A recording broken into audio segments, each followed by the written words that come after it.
আজ শেয়ার করবো আপনাদের সাথে মাত্র 1800 টাকায় কলকাতা থেকে একদম বাংলাদেশ। বাস কয়টায় ছিল, কত সকালে ঘুম থেকে উঠেছি, দুইটা হার্ড ইমিগ্রেশন বাংলাদেশ ও কলকাতা দুইটার একসাথে যে ইমিগ্রেশনের এক্সপেরিয়েন্স সেটাও আজ আপনাদের সাথে শেয়ার করব। যারা নতুন আছেন তাদের এই ভিডিও থেকে অনেক কিছু জেনে যেতে পারবেন। এই যে দেখেন খুব মর্নিং আমি ঘুম থেকে উঠে এই যে শাওয়ার নিয়ে নিছি, এটার কারণ হচ্ছে গিয়ে 12 ঘন্টা প্রায় জার্নি করতে হবে। সো যদি আমি শাওয়ার না নিয়ে যাই তাহলে টোটালি হচ্ছে জার্নিটা খুব খারাপ যাবে। তাই সকাল সকাল ঘুম থেকে উঠেই গোসল করে ফ্রেশ হয়ে নিছি। আর এমন ঠান্ডা পানি আসিল বাইরে, বাই এই ঠান্ডা পানি দিয়া গোসল কইরা আমি লেফের নিচে এমন কুটকুট কুটকুট কুটকুট কুটকুট করতেছিলাম। করতে করতে বাজে গেছে কিন্তু 6:30। পাপ্পু তাড়াতাড়ি বলতে আছে এই 6:30 বাজে তাড়াতাড়ি রেডি হও। তো এভাবে করে আমি হচ্ছে গিয়ে স্টার্ট করে দিলাম রেডি হও। আমি রেডি হচ্ছি, এই যে আপনাদের ভাইয়া জুতা পরতেছে, আমাদের পুরা লাগেজ টাকেজ সব প্যাকেজিং ডান, ওজন করা ডান। আর এই যে এই ব্যাগটা দেখেন, এই ব্যাগটা যে কি পছন্দ হয়েছে, বারবার এই ব্যাগটা খালি ভিডিওতে দেখাইতেছিলাম। এইটা সি লেদার থেকে কিনছি, এত রিজনেবল প্রাইসে এই ব্যাগটা কিনছি, মাত্র বাংলাদেশে 2200 টাকা পড়ছে। একদম পিওর লেদারের ছিল, 2200 টাকায় পিওর লেদারের ব্যাগ। এটা কি আদৌ সম্ভব?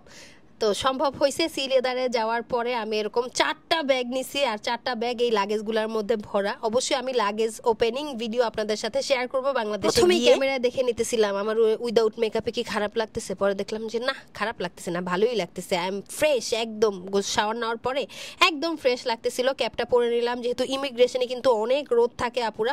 অবশ্যই এরকম যদি একটা ক্যাপ নিতে পারো সবচেয়ে বেস্ট হবে তোমার জন্য, এই রোদের মধ্যে খুব আরাম পাবা। গতকালকের ভিডিও যখন আমরা টিকিট কেটেছি, অবশ্যই আপুরা একদিন আগে টিকিট কাটবা, তাহলে তুমি সামনের দিকে সিট পাবা। আদারওয়াইজ পিছনের দিকে জাকাইতে তোমার লয়ে যাইবো। যাই হোক, এটা ছিল শ্যামলীর টিকিট কাউন্টার। এটা ছিল কলিং লেনের ঠিক অপোজিটেই। যে কোনো কাউকে জিজ্ঞেস করলে কলিং লেন থেকে তুমি যদি জিজ্ঞেস করো যে শ্যামলীর টিকিট কাউন্টারে যাব, অবশ্যই তোমাদেরকে দেখাই দিবে। এটা কলকাতা টু ঢাকা এবং ঢাকা টু চট্টগ্রাম, ঠিক আছে? এইভাবে তোমরা এখানে যাইতে পারবে। এখান থেকে আমরা আগের দিন দুটো টিকিট কেটেছি, দুটোর প্রাইস 1800 করে। দুটো টিকিট কেটেছি 3400 টাকা দিয়ে, যেহেতু আমরা দুজন। এখানে কিন্তু আরো একটা সার্ভিস আছে, কাটা গাড়ি, যেটা আপনারা হয়তোবা অনেকেই এই কাটা গাড়ির সাথে পরিচিত নন। এটা হচ্ছে বেনাপুলের অপোজিটে আপনাদেরকে গাড়িটা নামিয়ে দিবে। দেন আপনি দুইটা ইমিগ্রেশন শেষ করবেন, মানে কলকাতা টু বাংলাদেশ দুইটা ইমিগ্রেশন কিন্তু বাসে একসাথে হয়। তো শেষ করার পরে দেন অপোজিট থেকে বাংলাদেশে যখন আপনি বের হয়ে যাবেন, তখন হচ্ছে গিয়ে আপনি নতুন করে আরেকটা যে কোনো গাড়ির টিকিট কেটে আপনি ঢাকা আসবেন। কিন্তু এইটা আসলেই একটা রিস্কি ব্যাপার আমার মনে হয়েছে। এবং এই পাশে এসে যদি আপনি গাড়ি না পান তখন আপনার কি হবে? তো এগুলো আসলেই হচ্ছে গিয়ে যে অনেকে বুঝে না যে আচ্ছা ঠিক আছে কাটা গাড়ির প্রাইস কম, তাইলে কাটা গাড়িতে উঠে যাই। এটা কিন্তু ভুলেও করা যাবে না, বি কেয়ারফুল। গাড়ির টিকিট আগের দিনই কেটে ফেললাম। এন্ড দেন এই যে দেখেন আমাদের বস্তা বাড়ি মিলে, এই যে দেখেন রিক্সা এত ছোট কলকাতার, যে রিক্সায় ওই আমগো বস্তা গাটি মাটি, মানে খাতার গাটি কি খালি বরিশালেরাই নেই, এককালে বউ বাংলাদেশ থেকে ইন্ডিয়া যায় হেরাও কিন্তু খাতার গাটি লয়। আর এই খাতার গাটিগুলা এই যে দেখেন আমি এখন শ্যামলী বাসের ডেকের মধ্যে ঢুকাই দিব। অ্যান্ড এইখানে দেখেন একটা ইম্পর্টেন্ট জিনিস আছে, অবশ্যই এখানে হচ্ছে গিয়ে আপনার লাগেজটা সেফলি আপনার ঢুকাইতে হবে। এবং ওরা 4টা রিসিট দিবে। আপনার যদি 3টা হয় তাহলে 3টা দিবে, 2টা হইলে 2টা দিবে। হ্যাঁ, যেহেতু আমার 4টা ব্যাগ ছিল, লাগেজ 2টা, ব্যাগ 2টা, সেই ক্ষেত্রে আমাকে 4টা। ঠিক এইভাবেই হচ্ছে দাদা ব্যাগগুলোর সাথে প্রত্যেকটা রিসিট অ্যাডজাস্ট করে বেঁধে দিল, যাতে আমার টিকিটটার সাথে তাদের টিকিটটার মিল থাকে। এই টিকিটটা কিন্তু খুবই ইম্পর্টেন্ট। বাসে উঠার আগে অবশ্যই আপনি সেফলি আপনার ব্যাগের মধ্যে এই টিকিটটা ঢুকাই দিবেন। যদি টিকিটটা মিসিং হয় তাহলে কিন্তু আপনার লাগেজও মিসিং হয়ে যাবে। এই যে আমার বস পাসপোর্ট চেক করাইলো, এরপরে আমরা উঠার পালা বাসে। এই যে আমি উঠলাম, পুরা নায়িকা একটা ভাব নিয়ে উঠলাম, লাল্লাল্লা লাল্লা লাল্লাল্লা লাল্লা। এই তো দেখেন ক্যাপ ট্যাপ পরে মানে মনে হইতেছে না, রেডি টেডি হইয়া তারপর রওনা দিলাম। এখন আমার ডান্ডিটা ফটাস হয়ে যাবো। আমি তো ভাই কুল পাইতেছি না যে আমি 12 ঘন্টার জার্নি কেমনে করবো। যাই হোক, বাসে উঠার পর আমার একটু স্বস্তির নিঃশ্বাস ছাড়লাম যে বাসটা একদম ক্লিন ছিল, কোনো রকম কোনো ডাস্ট ছিল না।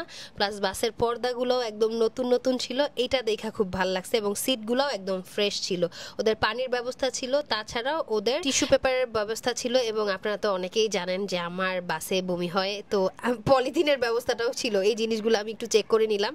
অ্যান্ড তাই আবার পাপাকে বললাম যে কি বমি করার জন্য রেডি? তো আমার তো বমি হয়, আমি যে কি করবো আমি বলতেছিল। আমি অনেকবার বলছি প্লেনে চলো, কিন্তু বেশি পাকনামি করলে যেটা হয়, তুমি তোমার পাকনামির ধরা তুমিই খাইবা। তো যাই হোক, বিসমিল্লাহ বলে আমাদের বাস কিন্তু স্টার্ট হয়ে গেছে। আল্লাহ ভরসা, জানি না বাংলাদেশ ঠিকঠাক মতো পৌঁছতে পারবো কিনা। তো বাস কিন্তু এভাবেই যাচ্ছিল। আমরা অলরেডি বেনাপোল চলে এসেছি, বাস আমাদেরকে নামিয়ে দিয়েছে একদম। এখান থেকে আপনার পাসপোর্ট ঠিক আছে কিনা, সবকিছু ঠিক থাকলে এখান থেকে আপনাকে একটা টোকেন নিয়ে দিবে। এই যে আমাদের বাসটা, আহারে এই বাসঘরে বাংলা কেডা, আমি তো ফেরেশ বাসে উঠছিলাম, এটাই কি এই বাসটা? ও হ্যাঁ, আপনাদের ভাইয়ারা দেখলাম যে না এটাই ওই বাসটা, তো আমি খেয়াল করি নাই প্রথমে যে বাসটা ভাঙা। তো যাই হোক, এই হচ্ছে গিয়ে কুলির কাছে দিয়ে দিল আপনাদের ভাইয়া দুইটা ব্যাগ একটা। কিন্তু মজার বিষয়, কুলির কাছে দিবেন না, এটার কারণ হচ্ছে গিয়ে রাস্তা কিন্তু অল্প একটু। আপনাদের ভাইয়া এর আগে কখনো বাসে আসেনি, সে আপ ডাউন করেছে প্লেনে, দ্যাটস ওয়াই সে নিজেও জানতো না। তার নিজের হচ্ছে একবার ট্রেনে আসা হয়েছে, আর যে কয়বারই আসছে সে প্লেনে আসছে। সো এই কারণে সে কুলির হেল্প নিছে। কিন্তু একটু পরে দেখবেন কুলি আমাদেরকে ছেড়ে দিয়ে বলতেছে যে আপা এবার নিজেরা ঢাকায় নিয়ে যান, মানে একটুখানি রাস্তা আর কি। যাই হোক, এটার জন্য আমরা 150 টাকা কুলি চার্জ করেছে। আর এই যে লাইন, এই যে দেখেন, আমি বলেছিলাম ক্যাবটায় যে কাজ হবে। এই যে দেখেন, সবার কারো মাথায় ক্যাপ নাই, খালি আমার মাথায় আছে। উফ, আমার যে কি ভাল লাগতেছে, আমি তো সানবার্ন থেকে রক্ষা পেয়ে গেছি। এই যে দেখেন, পট্টাস করে ভিতরে ঢুকে গেছি। ঢুকে যাওয়ার পরে যে আবার লাইন, এটা ছিল ইন্ডিয়ান ইমিগ্রেশনের পালা। তবে সত্যি বলতে ইন্ডিয়ান ইমিগ্রেশন আমার কাছে খুব খারাপ লাগে নাই, একদম ইজিলি হয়ে গেছে। লাইনটাতে একটু আপনাদের কষ্ট হইতে পারে, কারণ অনেক মানুষ থাকে, হাজার হাজার মানুষ থাকে, গরমে অনেক খারাপ লাগে, এইটুকু লাগতে পারে। তবে অনেক বেশি কঠিন ছিল না। যারা ট্যুরিস্ট তাদের জন্য একদম, যেহেতু আমি ট্যুরিস্ট ভিসায় গিয়েছি, সো আমার জন্য একদমই বিষয়টা পান্তা ভাত ছিল। আমি দাঁড়াইছি, আমার টুসটুস করে ছবি তুলেছে, ঠুসঠুস করে দিয়ে আমাকে ছেড়ে দিয়েছে। কিন্তু এই জায়গায় যে এত মানুষ না, এই জন্য গরমে আসলে অনেক বেশি খারাপ লাগে। আর যারাই বাসে আসবেন, বি কেয়ারফুল, মাথায় রাখবেন যে একটু তো কষ্ট হবে, যেহেতু আপনি বাসে মাত্র 1800 টাকা দিয়ে কলকাতা থেকে বাংলাদেশে আসতেছেন, সো আপনার তো একটু কষ্ট হবেই।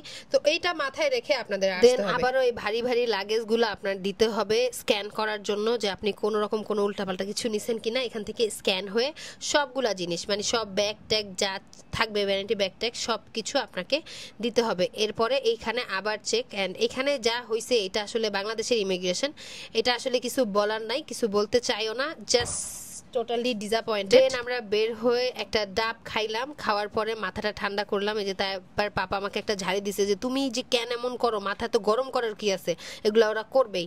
তো এই যে দেখেন, আমাদের বাস কিন্তু আমাদের আগে আইসা দাঁড়ায় আছে। ওদের এই সার্ভিসটা আমার খুব ভালো লাগছে, যে আমাদের আগে ওরা আইসা দাঁড়ায় ছিল। আমি আবারও বাসের নামটা উল্লেখ করে দিচ্ছি, শ্যামলী NR ট্রাভেলস। এই বাসে আমরা কলকাতা থেকে ঢাকা এসেছি মাত্র 1800 টাকায়। ওকে, 1800 টাকার বেশি অনেক সময় কিন্তু ধান্দাবাজরা টিকিট বাড়ায় বেচে। সো বি কেয়ারফুল, আপনি গিয়ে মেইন কাউন্টার থেকে যদি আপনি টিকিটটা কাটতে পারেন, তাহলে কিন্তু আপনার আর কোনো টেনশন নাই বা ভয় নাই। এই যে দেখেন, আমরা চলে এসেছি ঢাকায়, মাওয়া রাস্তায় আসার পর আমার কলজাটা ঠান্ডা হয়ে গেছে। বিশ্বাস করেন, মনে হইতেছে যে না, আমি আমার দেশে পড়ছি, শান্তি লাগতেছে। এই যে নেমে যাচ্ছি, আমার আগে অবশ্যই আপনার ইম্পর্টেন্ট জিনিসগুলা চেক করে নেবেন। আপনার ইম্পর্টেন্ট জিনিসের মধ্যে সবচেয়ে বড় ইম্পর্টেন্ট যেটা আপনার পাসপোর্টটা 100% চেক করে দেন হচ্ছে গিয়ে বাস থেকে নামবেন। এই ভুলটা অনেকেই করে, পাসপোর্ট ফেলে, এই ভুলটা মোটেও করা যাবে না। তো আমার এই ভিডিওটা যদি ভালো লাগে, একটা লাইক কমেন্ট শেয়ার করতে ভুলবেন না। আর কিরকম ভিডিও চান অবশ্যই কমেন্টসে জানাবেন। আল্লাহ হাফেজ।